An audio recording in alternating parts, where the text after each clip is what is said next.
So today I'm going to be making up our venetoclax drug for our in vivo treatments. So we should need probably around a couple of mils of drug each week, and we make it up each week to make sure it's nice and fresh for our treatments. So let's go get the powder and we'll weigh it up. So our powder is kept at minus 30 degrees. We weigh out approximately about 50 milligrams.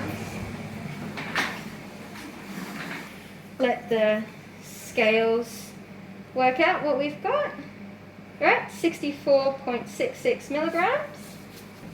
We've pre-calculated how much other reagents we're going to need to add into this. So if I put in how much drug I've weighed out, 64.44, I know the exact amount of the other reagents to add in.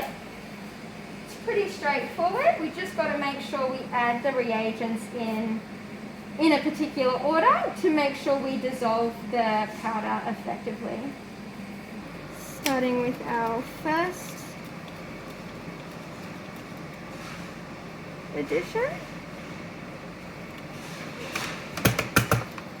It's just some 100% ethanol. Adding it into the powder. Now it's really important that between each step we give our tube a little vortex just to make sure all that powder is dissolving nicely. Otherwise we'll end up with either this thick paste or a drug that's half dissolved, and obviously we really don't need that, or we definitely don't want that during our treatments. So that's looking pretty mixed up, which is nice. We'll add the other agents in. So it takes a bit longer to come up the pipette tip here. That's alright, just got to be patient, and we'll pop that in as well. We've got one more addition to make, and it is probably the most difficult one to pipette. It's quite viscous, so you'll see just by looking at it that it looks very similar to honey.